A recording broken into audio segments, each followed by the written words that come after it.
The first step towards achieving your dreams is having the right coach. Get the best education with Lokman IAS and make your UPSC dreams come true. Download the app now.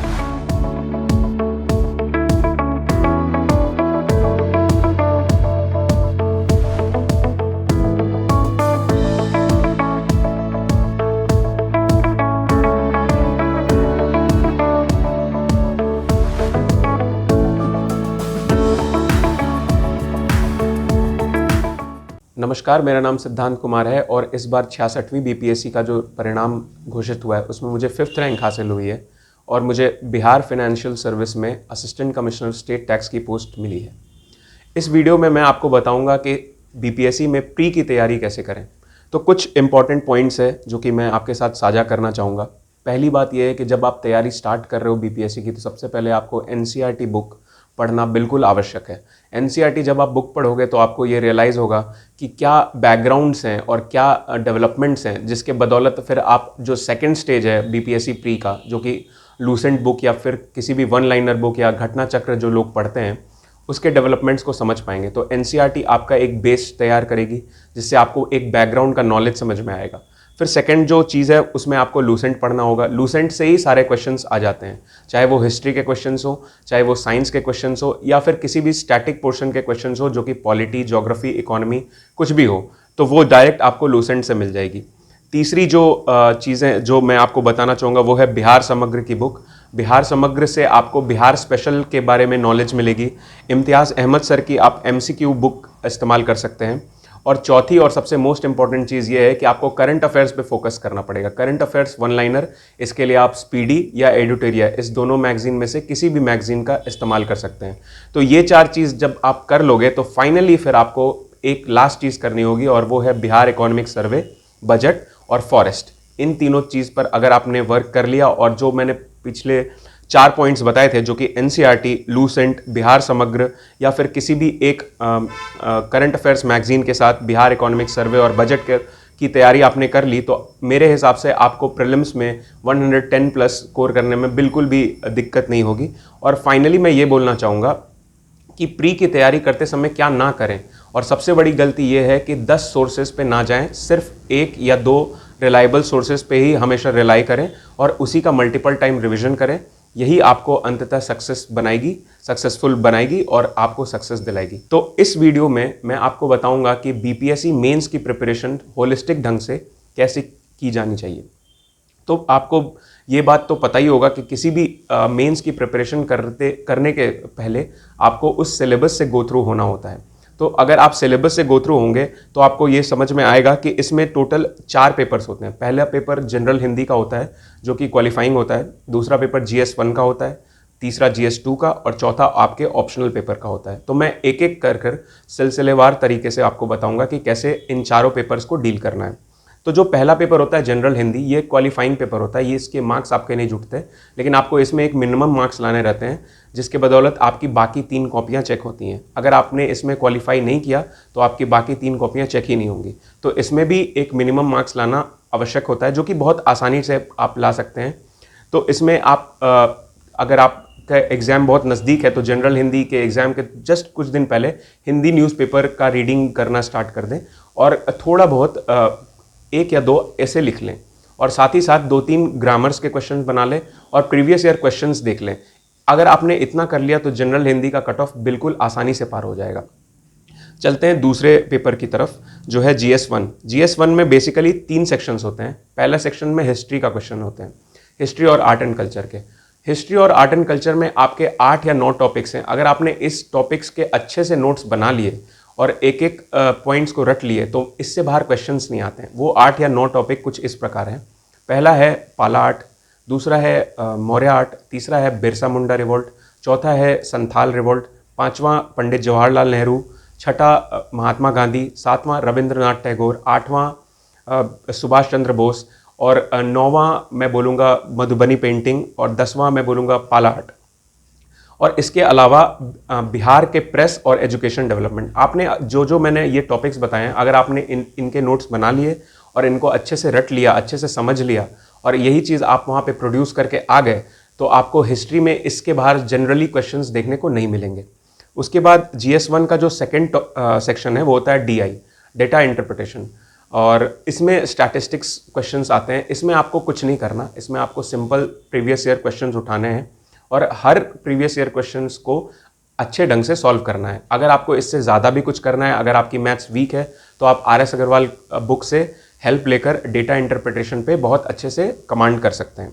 तीसरा section जो GS1 में होता है वो होता है current affairs का। तो करंट अफेयर्स के लिए सिंपल एंड स्ट्रेट किसी भी एक रिकॉग्नाइज्ड कोचिंग का मटेरियल ले लें, चाहे वो मंथली मैगजीन हो, विजन IAS की, दृष्टि IAS की, या फिर इनसाइट्स IAS की, किसी की भी जो भी आपको सूट करती हो, और उसकी आप रिविजन कर लें। अगर आपने एक साल का पूरा मंथली करंट अफेयर्स कंपाइलेशन पढ़ा है तो उसी में से करंट अफेयर्स के क्वेश्चन आने हैं, और स्पेशल फोकस देंगे आप इंटरनेशनल रिलेशंस पे, क्योंकि कम से कम 1 या 2 क्वेश्चंस इंटरनेशनल रिलेशन से आ ही जाते हैं। तो ये बात थी GS1 की। अब हम चलते हैं GS2 में। GS2 में भी 3 सेक्शंस होते हैं। GS2 का जो पहला सेक्शन है वो होता है पॉलिटी, और पॉलिटी के लिए आपको M लक्ष्मीकांत सब बताते हैं, और यही पढ़ना भी चाहिए क्योंकि ये वन एंड होल सोल्यूशन है। अगर आपने M लक्ष्मीकांत पढ़ रखा है तो पॉलिटी के कोई भी क्वेश्चंस आपको अटपटे नहीं लगेंगे। और स्पेशल फोकस आपको देना होगा कुछ टॉपिक्स पे, जो कि इस प्रकार हैं: fundamental rights, directive principle of state policies, preamble, chief minister, prime minister, president, governor, central state relations, अगर आपने पार्लियामेंट, स्टेट लेजिस्लेचर, अगर आपने इन सब टॉपिक्स पे फोकस कर लिया तो पॉलिटी के क्वेश्चंस इसके बाहर नहीं आएंगे। दूसरा जो पार्ट है GS2 का वो है इकोनॉमी और साइंस एंड इकोनॉमी का। और इकोनॉमी में आपको basically Bihar budget, Bihar economic survey और बिहार ज्योग्राफी, इस तीनों को अगर आपने अच्छे से पढ़ा है और साथ में टॉप 20 इंडेक्स का अगर आपने आंकलन लिया है तो इकोनॉमी के भी क्वेश्चंस आपसे नहीं छूटेंगे। तो इकोनॉमी में आपको Bihar economic survey, Bihar budget और इंडेक्स, इन तीनों पे स्पेशल फोकस देना है, तो आपसे इकोनॉमी के भी क्वेश्चंस सॉल्व हो जाएंगे। जो लास्ट पार्ट है GS2 का वो है science and tech. Science and tech में एक क्वेश्चंस बहुत कॉमन आते हैं, और वो है फ्लड से नॉर्थ बिहार को कैसे बचाया जाए, तो इस पे आप स्पेशल फोकस देंगे। इसके अलावा साइंस एंड टेक के जो भी करंट इवेंट्स चल रहे हैं, जैसे कि 5G टेक्नोलॉजी हो गया, कोविड वैक्सीन्स हो गए, या फिर artificial intelligence, big data analytics, इन सब चीज़ों पे जो अभी रियर इवेंट्स चल रहे हैं और जो करंट इवेंट्स चल रहे हैं जिनका करंट अफेयर से काफ़ी नाता है, अगर आपने इन सब पे स्पेशल फोकस दिया है तो आपके साइंस एंड टेक और करंट अफेयर्स दोनों का जो समन्वय है, ये वाले क्वेश्चंस बिल्कुल भी नहीं छूटेंगे। तो ये बात थी GS2 की। और इसके बाद होता है ऑप्शनल का। तो ऑप्शनल मेरा सोशियोलॉजी है, और सोशियोलॉजी में मेरे 188 मार्क्स आए हैं, और इसके लिए मैं एक अलग से वीडियो करूंगा कि सोशियोलॉजी का कैसे तैयारी करें। बाकी ऑप्शनल का जहाँ तक विषय है, तो ऑप्शनल में आपने जो भी ऑप्शनल चुना है उसको बिल्कुल आत्मसात कर लें और उस ऑप्शनल को जिएं। अगर आप उस ऑप्शनल को बहुत अच्छे से कवर अप करोगे और वही चीज़ रिफ्लेक्ट होगी आंसर में, तो आपको बिल्कुल मार्क्स देखने को मिलेंगे। लास्टली मैं ये बोलना चाहूँगा कि मेंस का प्रिपरेशन जो होता है उसमें 70% ऑफ द टाइम आपका डेडिकेशन होना चाहिए आपके आंसर राइटिंग पे। और आंसर राइटिंग एक स्किल है जो कि एक दिन में डेवलप नहीं होती। आंसर राइटिंग धीरे धीरे, जब आप धीरे धीरे आंसर लिखोगे और फिर जब आंसर में निखार आएगा, जब आप खुद महसूस करोगे कि मेरे आंसर अब निखर कर आ रहे हैं और ज़्यादा अच्छे ढंग से आ रहे हैं, तब आपको मार्क्स मिलना स्टार्ट होते हैं। DKT state PCS।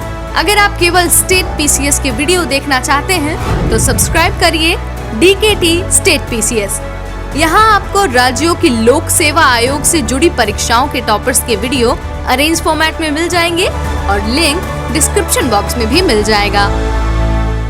तो आंसर राइटिंग के कुछ ट्रिक्स हैं जो कि मैं आपको बताता हूं, जिनसे आपको इन्विजिलेटर बहुत अच्छे मार्क्स देंगे। पहला, कोई भी आंसर का एक फॉर्मेट होता है, और वो फॉर्मेट 3 भाग में होता है। पहला इंट्रोडक्शन, दूसरा बॉडी और तीसरा कंक्लूजन। अगर आप इंट्रोडक्शन और कंक्लूजन नहीं लिख रहे हो तो आपके मार्क्स जरूर कटेंगे। अगर आप लिख रहे हो तो ज़रूरी नहीं है कि आपको उसके मार्क्स मिलने वाले हैं, लेकिन अगर आप नहीं लिख रहे हो इंट्रोडक्शन और कंक्लूजन तो मार्क्स तो कटने ही वाले हैं। तो इन तीनों चीज़ों पे, इंट्रोडक्शन, बॉडी और कंक्लूजन, तीनों पे वर्क करने की आवश्यकता है। आपका कंक्लूजन बिल्कुल फॉरवर्ड लुकिंग होना चाहिए, इंट्रोडक्शन बिल्कुल क्वेश्चन से मैच करना चाहिए, और बॉडी वही सिर्फ आंसर लिखें जो कि पूछा जा रहा है क्वेश्चंस में। कुछ भी इधर उधर की बात को घुमाए ना, क्योंकि अगर इन्विजिलेटर को एक बार ये चीज़ समझ में आ गई कि आप क्वेश्चंस को घुमा रहे हैं, तो फिर वो आने वाले आपके सारे आंसर्स को या तो लाइटली चेक करेंगे या तो फिर बहुत गहराई से चेक करेंगे, ताकि आपके एक एक गलती को वो पकड़ लें। और लास्टली मैं ये बोलूँगा कि आंसर राइटिंग करते समय आप हमेशा इस बात का ध्यान रखें कि इन्विजिलेटर का काम आप जितना ज़्यादा आसान बनाएंगे उतना ज़्यादा आपको मार्क्स मिलेंगे। अब आप इन्विजिलेटर के काम को कैसे आसान बना सकते हैं? अपने जो आंसर हैं उसको बहुत अच्छे ढंग से प्रेजेंट करके, उसमें डायग्राम बनाकर, उसमें फ्लो चार्ट बनाकर, उसमें हब एंड स्पोक का पूरा डायग्राम बना सकते हैं। आप बार चार्ट दिखा सकते हैं, पाई चार्ट दिखा सकते हैं, बार ग्राफ दिखा सकते हैं। तो ये सब जब चीज़ें आप दिखाएंगे, साथ में अपने कीवर्ड्स को अंडरलाइन करेंगे, तो दूर से ही आपकी कॉपी एक बहुत अच्छी कॉपी रिफ्लेक्ट होगी और इन्विजिलेटर बाउंड हो जाएंगे आपको मार्क्स देने के लिए। तो ये था मेरे तरफ से आपको मेंस का टिप। अब इसके बाद इस वीडियो में मैं दिल्ली नॉलेज ट्रैक टीम के प्लेटफॉर्म के माध्यम से आपको ये बताऊंगा कि बीपीएससी में इंटरव्यू की तैयारी कैसे करें। इंटरव्यू में मेरे इस बार 90 मार्क्स आए हैं, that is the highest marks that is being given by BPSC this year. तो मैं आपको इसमें ये बताऊंगा कि जब आप इंटरव्यू का आपके पास कॉल आए तो आपको किस ढंग से तैयारी करनी चाहिए और किन सब चीज़ों पर आपको ध्यान देना चाहिए। सबसे पहला तो ये है कि आपको अपने डैफ पे वर्क करना पड़ेगा।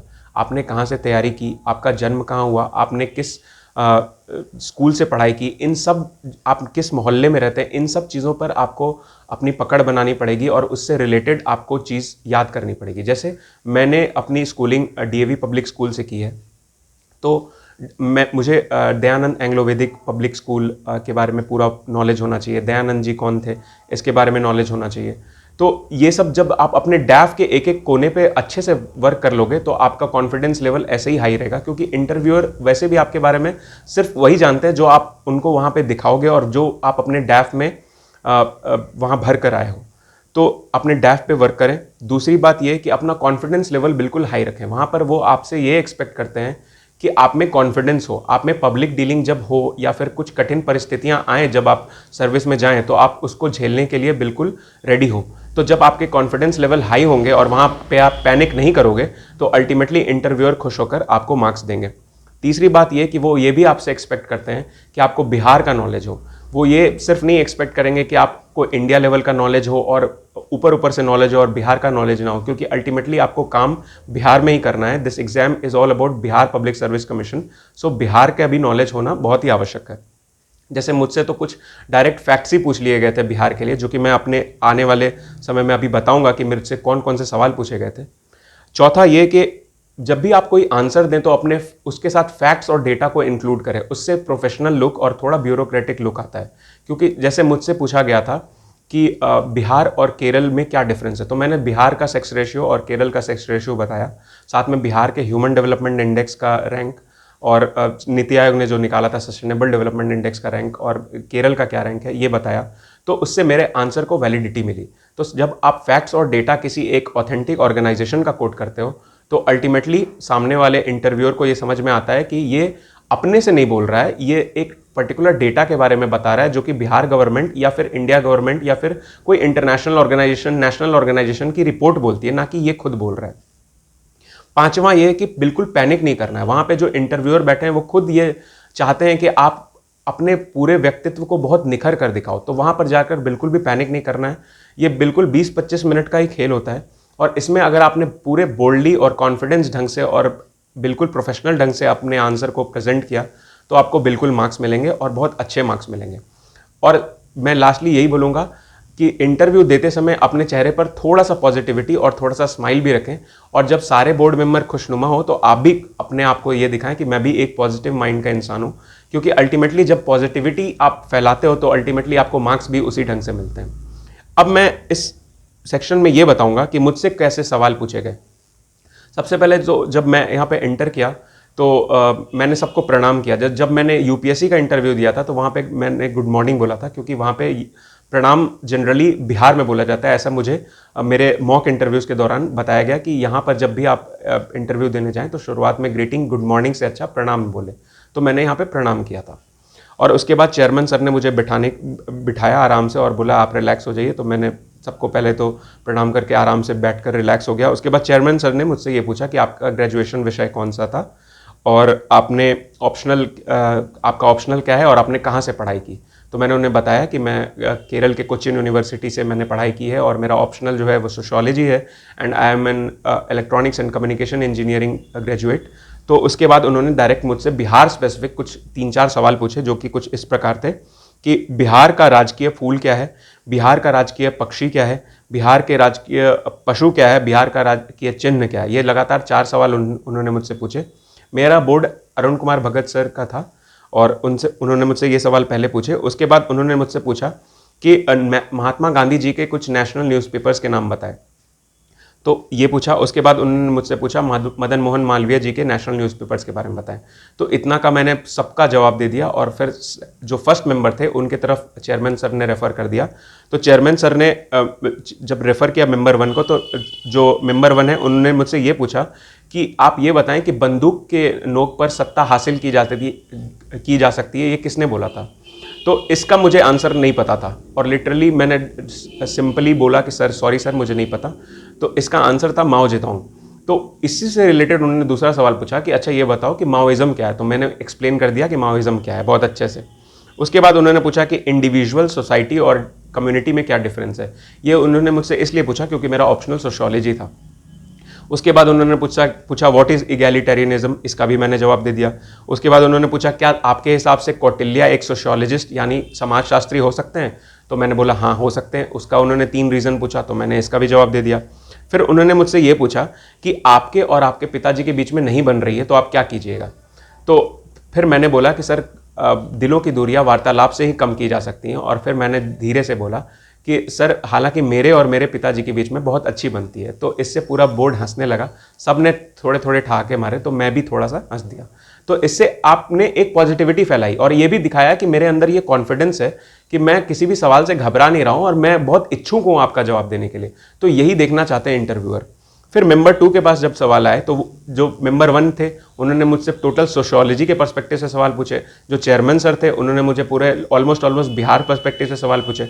तो मेंबर 2 जो आए उन्होंने मुझसे पूरा मेरे ग्रेजुएशन विषय पे सवाल पूछे, जो कि था इस प्रकार कि 1G 2G 3G 4G 5G ये क्या है। उसके बाद उन्होंने पूछा कि CDMA और GSM में क्या डिफरेंस होता है। उसके बाद उन्होंने पूछा कि अभी बताइए अभी कौन सा चल रहा है, GSM और CDMA में कौन सा सिम चल रहा है। फिर उन्होंने मुझसे पूछा कि पासिंग क्या होता है। तो पासिंग मुझे नहीं पता था कि क्या होता है, ये कम्युनिकेशन का एक पार्ट है। तो मैंने बहुत हम्बली बोला कि सॉरी सर मुझे नहीं पता। फिर उन्होंने एक बाउंसर क्वेश्चन पूछा कि democracy is the worst form of government except for those who have been tried and tested, ये इसका मतलब बताओ। तो चूंकि ये एक बाउंसर क्वेश्चन था और सडनली इंटरव्यू के दौरान आपसे ऐसे अनएक्सपेक्टेड क्वेश्चन जब पूछ दिए जाते हैं तो उस टाइम वैसे भी आपका जो कॉन्फिडेंस लेवल होता है वो थोड़ा गिर जाता है। बट मैंने पैनिक नहीं किया और मैंने बहुत हम्बली बोला कि सर सॉरी सर मुझे इस पर गेस करना पड़ेगा, क्योंकि जब आपको नहीं आता है सवाल तो आपको स्ट्रेट अवे बोल देना रहता है कि सर मुझे नहीं आता, और जब आपको गेस लेना रहता है तो आपको पहले अनुमति लेनी चाहिए कि सर मैं इस पर श्योर नहीं हूँ और मुझे इस पर गेस लेना है। तो उन्होंने बोला कि ठीक है आप गेस ले सकते हो, और फिर मैंने गेस लेकर बताया और वो संतुष्ट हो गए। फिर जो लास्ट मेंबर थी वो थी लेडी मेंबर, एक लेडी मेंबर थी और उन्होंने मुझसे टोटल केरला और बिहार, क्योंकि मैंने केरल से इंजीनियरिंग की है और बिहार मेरा होम टाउन है, तो उन्होंने केरल और बिहार दोनों को साथ में कंपेयर करने को बोला। और जो भी क्वेश्चंस थे वो इसी के अराउंड रिवॉल्व कर रहे थे। तो जो पहला क्वेश्चन था उन्होंने मुझसे ये पूछा कि आप केरला में रहे हैं तो वहाँ खाना नारियल तेल में बनता है, तो क्या आप इससे कंफर्टेबल थे। ये सवाल उन्होंने इसलिए पूछा क्योंकि वो मुझसे कंफर्टेबल फील करवाना चाह रही थी, क्योंकि इस सवाल का जवाब तो नेचुरल सी बात है कि आप या तो हाँ दोगे या तो ना दोगे। उसके बाद उन्होंने पूछा कि केरला के कुछ स्पेसिफिक डिश बताएं जो कि सिर्फ केरला में मिलते हैं, तो इसका भी मैंने जवाब दे दिया। उसके बाद उन्होंने मुझसे पूछा कि अच्छा आप ये बताइए कि केरला में किस ट्रेन से जाते थे, तो मैंने इसका भी जवाब दे दिया। उसके बाद उन्होंने मुझसे पूछा कि केरल जाते समय 2 रूट्स होते हैं और दोनों रूट्स में कौन कौन से स्टेट बीच में आते हैं, इसका भी आप मुझे बताइए। तो फिर मैंने उन्हें एक एक करके बताया कि सर मैम केरल के 2 रूट्स हैं और ये स्टेट्स बीच में आते हैं, तो उससे भी वो संतुष्ट हो गई। फिर उसके बाद उन्होंने पूछा कि क्या आप इलेक्ट्रॉनिक्स और सोशियोलॉजी का इस्तेमाल कैसे कर सकते हो प्रशासन में आके, तो इसका भी मैंने जवाब दिया। और फिर लास्टली उन्होंने मुझसे ये पूछा कि बिहार और केरल में सोसाइटल डिफरेंस क्या क्या है, तो इसका मैंने शुरू में ही आपको बताया था कि मैंने बताया कि सेक्स रेशो केरल का ज़्यादा है मैम, फिर इगैलिटेरियनिज्म केरल में ज़्यादा है, फिर उसके बाद human development index, education, health ये केरल में ज़्यादा है, और विमेन एम्पावरमेंट पे ज़्यादा वर्क हुआ है केरल में। तो सोसाइटल पर्सपेक्टिव से मैंने इसका भी आंसर दे दिया। और लास्टली उन्होंने मुझसे एक सिचुएशनल क्वेश्चन पूछा कि एक महिला आती है और जिसका सर फटा हुआ है और खून गिर रहा है, तो आप क्या करोगे। तो मैंने सिंपल सी बात बोली कि मैम बीइंग अ डीएसपी अगर एक महिला मेरे पास आती है जिसके सर से खून गिर रहा है, तो मैं पहले तो उन्हें फर्स्ट एड प्रोवाइड करूंगा, फिर आराम से बिठाकर पूछूंगा उनके साथ हुआ क्या। अगर उनके साथ डॉरी के केस में डोमेस्टिक वायलेंस हुआ है तो मैं आईपीसी 498A का केस लगाऊंगा, क्योंकि मैंने पहले से ही आईपीसी के कुछ धाराएं रटी हुई थी, तो मैंने वहाँ पर डायरेक्टली बोल दिया। उसके बाद चेयरमैन सर ने मुझे हंसकर बोला ठीक है आप जा सकते हैं, और इसी प्रकार मेरा इंटरव्यू खत्म हुआ। मैंने सबको थैंक यू ग्रीट किया और फिर मैं यहाँ से निकल गया। तो लास्टली मैं ये बोलूँगा कि interview is not only about the knowledge test. Knowledge तो होना ही चाहिए, लेकिन नॉलेज से ज़्यादा ये आपकी पर्सनालिटी की टेस्ट होती है, क्योंकि जब आपके पर्सनालिटी में वो पॉजिटिविटी और वो कॉन्फिडेंस दिखेगा तो जो इंटरव्यू लेने वाले हैं जो भी मेंबर्स, वो बाउंड हो जाएंगे आपको मार्क्स देने के लिए। और वो भी चाहते हैं कि कुछ पॉजिटिव और हाई कॉन्फिडेंस लड़के आएँ या लड़कियाँ आएँ जो कि बिहार गवर्नमेंट में आकर और अपने देश को, अपने समाज को, अपने मोहल्ले को एक अलग ऊंचाई पर पहुँचाएँ। तो और लास्टली मैं अब इस वीडियो को एंड करते हुए दिल्ली नॉलेज ट्रैक टीम को थैंक यू बोलना चाहूँगा कि उन्होंने मुझे ये प्लेटफॉर्म प्रोवाइड किया ताकि मैं और भी एस्पिरेंट्स के साथ अपने एक्सपीरियंस को साझा कर सकूं। So thank you to Delhi knowledge track team and thank you to all of you. Thanks a lot.